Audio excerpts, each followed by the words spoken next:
Community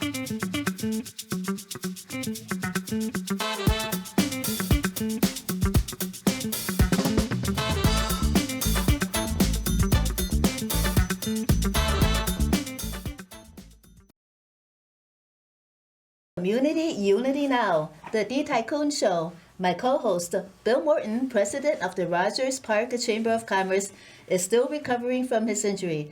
I am Trudy Leong, administrator of the Rogers Park Chamber of Commerce.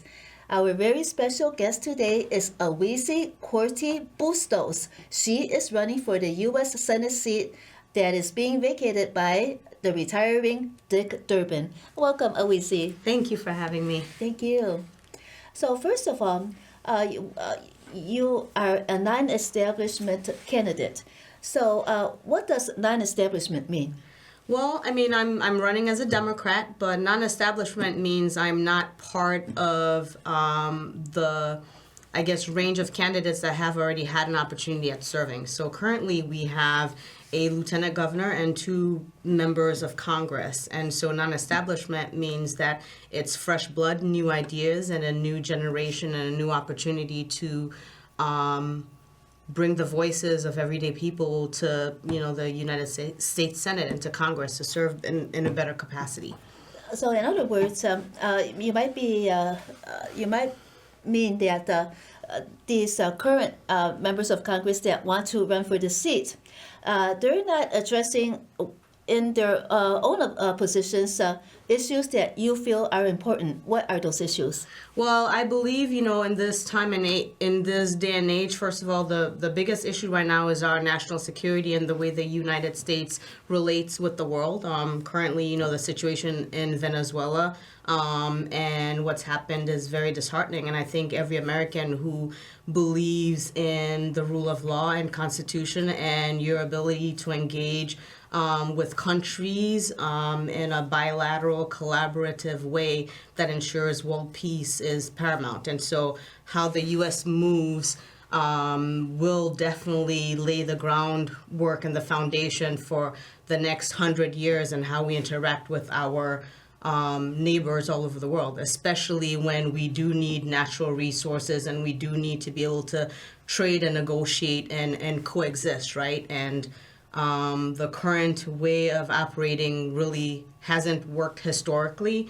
Imperialism has not worked historically, and in 2026, I don't feel that the entire world's ecosystem needs to go back to 1920s and the 1940s and the Cold War era. So that's pretty much critical. And what I also do want constituents to understand is that what happens domestically at home, the price of gas, the price of food, bread, wheat, all the things that we take for granted every day, all that is held together by a very thin thread. And that thread is the equilibrium with which we interact with our neighboring nations, right? And so prices and commodities and farmers and just raw materials for building, all those things are never stock market. All those things are inevitably going to be affected if we're not able to find a way to make nice and abide by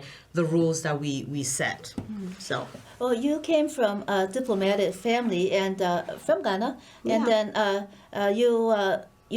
you had a very good education. You learned history that so many of our students in the U.S. have not learned. So you understand the imperialistic way, and then how to navigate that way and how to coexist, equilibrium. However, let's say you won already, and then you are serving as a U.S. Senator. What would you do concerning what is happening now? Well, I think, first of all, every member, whether you're in Congress or Senate, we need all our partners and elected officials to come together and to kind of have one unified voice on what it is that is American, what our values are, going back to the principles of our forefathers, to when our diplomacy and foreign policies were at its best. And I think America thrives best when it has an open policy to new ideas. I mean, the country has flourished because it's a melting pot, right? And that is what makes America the greatest nation. And if we want to maintain that, we can't regress to periods of times where we are actually bullying others instead of coexisting. And so one priority would be having rules of engagement and redefining what our foreign policy looks like, what our constitution and what rules and standards are going to be upheld, and to set a track record and a precedence where no one is above the law, because ultimately that is the only thing that keeps us all safe, and that is the only thing that keeps us all working together and collaborating. Is if rules are set, then everyone needs to abide by it, and that's pretty much what a civilized society and a civilized nation should be aspiring to, and that's just that. So coming to the basics. Mm-hmm. Well, it seems as if when I watch the news and absorb as much as I can, I do not see many people in Congress, serving members, doing that. What do you think is holding them back? I think, we all bring very diverse backgrounds and very diverse experiences to the table, which is great. I do think that there is a need for a more robust understanding of what it means to serve. Primarily understanding domestic issues and understanding the nitty-gritty details of your constituents in your states, but also in the same breath understanding that your constituents are made up of people who are from all over the world, who are interconnected to the global majority and the global world, and understanding that being able to effectuate foreign policy that works in a collaborative way is also protecting America's interests, right? When the rest of the world turns its back on the United States, not to, have an old analogy, but, you can't live on your own island, right? You need your neighbors, and you need friends, and you need allies to keep this world moving forward. And so being able to go back to a state where there is a fundamental understanding of domestic policy of our history, but also an understanding of the history of the world and how the United States has interacted, what it's done best when it was at its best, and what it's done when it had areas of opportunities, in order to re-strategize and figure out how we move forward in this new modern world of AI and technology, where we're going to need each other and we're going to need to find new innovative resources as the resources that we know currently are becoming more and more finite. And having what I like to call playground politics in international affairs and foreign policy really isn't the way to go. It's having a level of moral integrity where you are doing what you say and meaning what you say, and meaning and doing exactly what you say you will do, and holding yourself accountable to the same standards as you hold everyone else. And that is the model of leadership. That is America at its brightest, and that is the America that the rest of the world is hoping to see. And it starts by electing individual elected officials and U.S. senators and members of Congress that are operating, whether you're Republican or Democrat or independent, operating with the same unified front of restoring the world order, and the U.S.'s place as a world leader that has integrity and treats its neighbors with dignity and respect. Well, you had a very good education, and you were from both your family and from the school. So you said that when American diplomacy was at its best, what era would you say that would have been? I would say throughout time, there are plenty of examples. I would say, the times where JFK was in office, you can see some of his foreign policies when he dealt with Africa and when he dealt with some other countries and entities. You can talk about some of the greatest Secretary of States that the United States has had, some of the great presidents that we have had as well. Who would you say is a very good Secretary of State? Well, they're on both sides, right? I know, Condoleezza Rice was a good one. We have, Madeleine Albright has been one as well. There's been Hillary Clinton was a very effective one. And so, each person brings their own style and their own distinct experience and track record, and whether you are Republican or Democrat, and even presidents, right? You can talk about all the criticisms that you can have, whether it's Democratic or Republican presidents past, but there's always been one thread, and it has been a level of moral authority and adherence to rule of law, and a genuine interest in doing the right thing, and listening to different perspectives and voices, and actually moving in a way where we are collaborating and ensuring that the government and policies work for all and not just a few. You're a proponent of education, and it seems as if you wish that our education system is better, so that more people understand things better, and maybe if they were better educated in the world order and the U.S. place in the world, maybe we wouldn't be in this situation. How would you improve education right now? It seems as if we you want to have a better education system. What would you say is a better education system? Well, I think first of all, we need to understand what, like education could mean different things for different people, right? And I think people have a tendency to group and have, there's formal education, there's trades, there's history.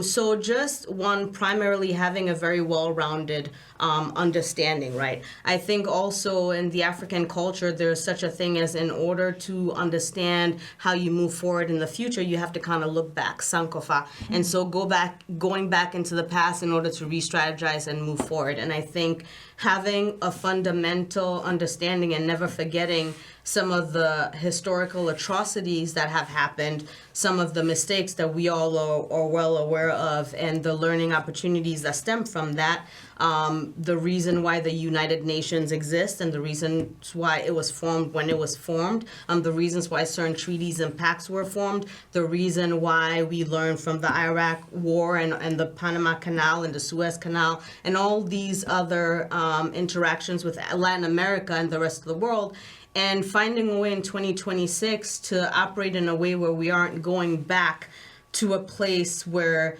the United States was not at its finest and at its best, right? I think, especially considering the fact that the world is getting smaller and smaller, we are more interconnected, information travels so fast, and so looking at the landscape and the cultural dynamic and makeup of the U.S. and even the state of Illinois, you can find people from all over the world who are citizens who call this place home.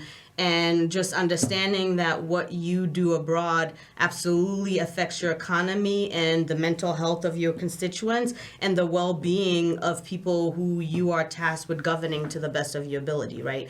I don't think anyone feels safe when you are living in a world where you don't know whether you're going to be blown up to bits tomorrow or not. And I think, when you tamper and tether the line of acting so unjustly where there is an international uproar, both domestically and abroad, about certain actions, I think it really calls for exercising more restraint and more diplomacy. Why is it that the United Nations does not have any enforcement power? I think they're based on their treaties and their setup, right? It's specific countries that are permanent members that have veto power, and it's more of it's not proportional to the number of members. And so the United Nations was set up and carved out and built at a specific unique time back in the 40s. We're in 2025. The issues that are that the world is faced with today are different. The countries that were in existence back then are different. They're more they have more power, they have more resources, they're more developed. They're democracies that are not as new and have had, years under their belts. And so there needs to be a level of respect for the dignity and autonomy of each nation, right? And to be able to abide by rules of engagement that were set by the world, so-called the superpowers, in a way where you're not changing the rules or violating rules just because it meets your specific interest at a time. Because as we all know, life is a balance, and what goes up must come down. And the way you treat people today, they may not always remember every detail, but there's a sentiment of remembering the feeling. And I think the times that we're living in right now, there certainly is a remnants and a feeling of instability, for even someone like me who was not alive during the Cold War, a lot of some of the world's most delicate eras, but you still read and you're well aware of history, and it's almost like dizzying to realize that this is your reality right now. So you got enough petition signatures. Will you challenge that all? Nope. And you received an invitation from the League of Women Voters for a debate. But here, let me see that letter again. Oh, yeah. Yes. So they have a lot of stipulations. They say that in order to be eligible, you are legally qualified. You sent in all your paperwork. Yeah, right? Submitted I worked really hard for that. And then you are a formal campaign. You're campaigning. Yeah, but what do they mean by polling? A candidate must reach at least 10% in independent polling. So who is doing the polling? Where do they find the polling? Well, I think for those types of things, you actually have to pay for polling to be done, right? And so in order to do that, you have to raise funding. And I think that comes to the next question on here, which is you have to... Yeah, a candidate must be among the top 3 fundraisers in the race as of December 31st, 2025. Well, as of December, 31st, 2025, it doesn't take a rocket scientist to figure out who the top 3 fundraisers are, and they are currently the top 3 people who are in elected positions, who have the resources and the network and the ability and the infrastructure to attain that. And the majority of the fundraising, I would even say, if it could be looked at, was probably done at a time that predated this, campaign season. More importantly, I think it's important to hear from all voices. I think the state of the country and where we are right now is as a result of how politics is conducted. Everyone deserves a chance to serve their country. Everyone deserves an opportunity to have an even playing field. I can't speak for all the other candidates in this race, but just from my vantage point, it's not even a point of whether they already have the war chest, as they call it, or the funding. I can't account or do anything about what was done prior to, but the fact that an opportunity such as this, where the entire state of Illinois and majority of people have an opportunity to hear from candidates, that kind of has an opportunity to even the playing field.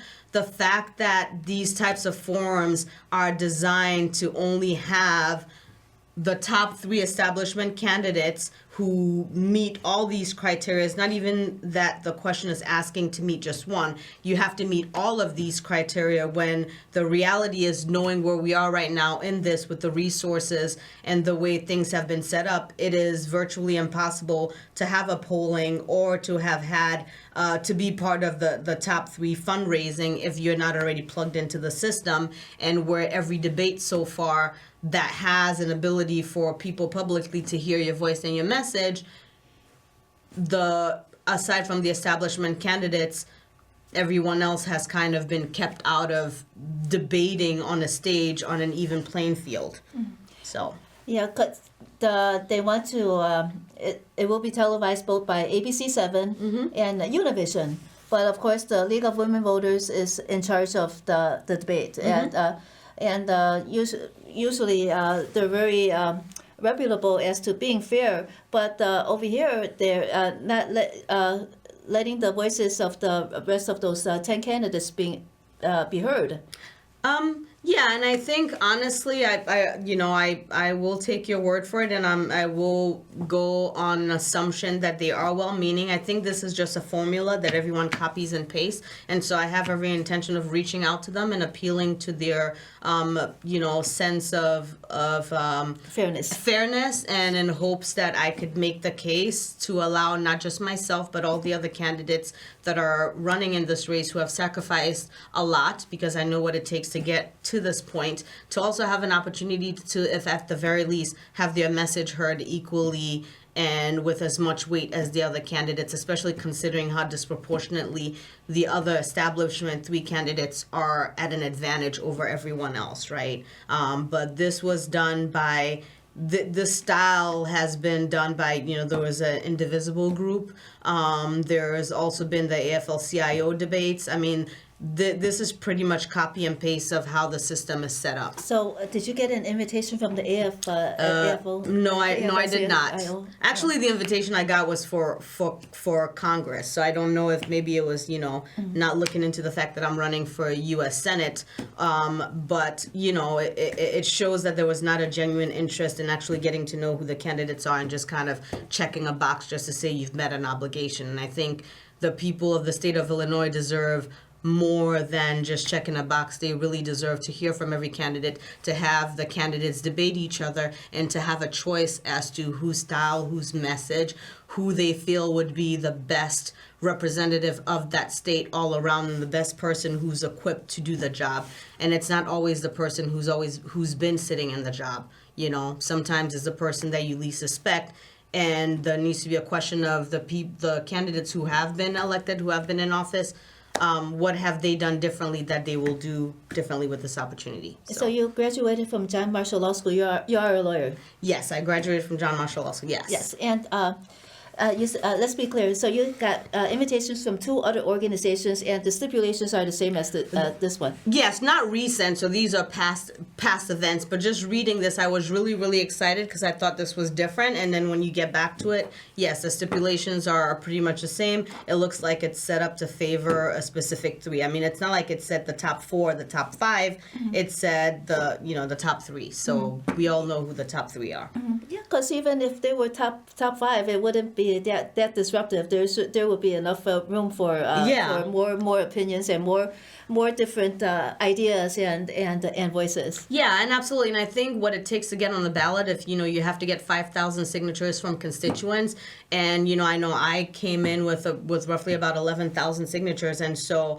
And I know some other candidates had 8,000 and so much more. So if a candidate has gone through all it takes to get on the ballot and has gone through the painstaking, people looking through your petitions and trying to kick you off, and you're still at this point, I think you deserve to have the people of the state of Illinois hear your message and hear your voice. Do you have any other elected office holders that give you some advice about running? I think, I've been blessed enough to have a lot of friends and allies who are elected officials, and I've also had a seat at the table kind of serving and, elected officials. And so for the most part, yes, and in a way this is not new. It's just my experience has been heavily on the policy side. So they don't want that many voices to be part of the debate. What do you think they do not want to hear from the other candidates? Do you have any idea why they would exclude you? I don't think it's intentional. I think it's just a system that has been set up, and it just works to do what it does best. I wouldn't go as far as thinking that it's intentional to suppress voices, but ultimately, as we say, it doesn't matter what the intent is. What matters is the impact, right? And so I think there's absolutely no reason why all candidates shouldn't be able to debate. I think if you all have the experience and have had the seat at the table, then it shouldn't be an issue who you're debating, because you have a track record and you have the experience, and you should be able to articulate and debate anyone and everyone, right? Have you held office before? No, I have not held office before. But you've been a government official for official. almost 2 decades. Yes, Yes. I've served and worked at the state and federal level and in nonprofits for many years. And that nonprofit is kind of tied with the state of Illinois. Yes, they've boys and girls clubs. Yes, I've always held statewide serving public service offices or opportunities. If our viewers want to learn more about you, Awisi Quartey Bustos, where should they go? Well, please visit Awisi4USSenate.us. That is the website, and you can find and learn more about me, and I would love to connect with you. And we're also on social media, on TikTok and on Instagram, on LinkedIn, so I look forward to connecting with you all and giving the next round my best shot. And of course, if they want to send you a message on the website, they could do that. Absolutely. I'd love to hear from you. Okay, thank you, Awisi. Thank you. Thank you so much for watching Community Unity Now, the D Tycoon Show. From Bill Morton and me, Trudy Leong, we thank you for watching, and we will see you again next week.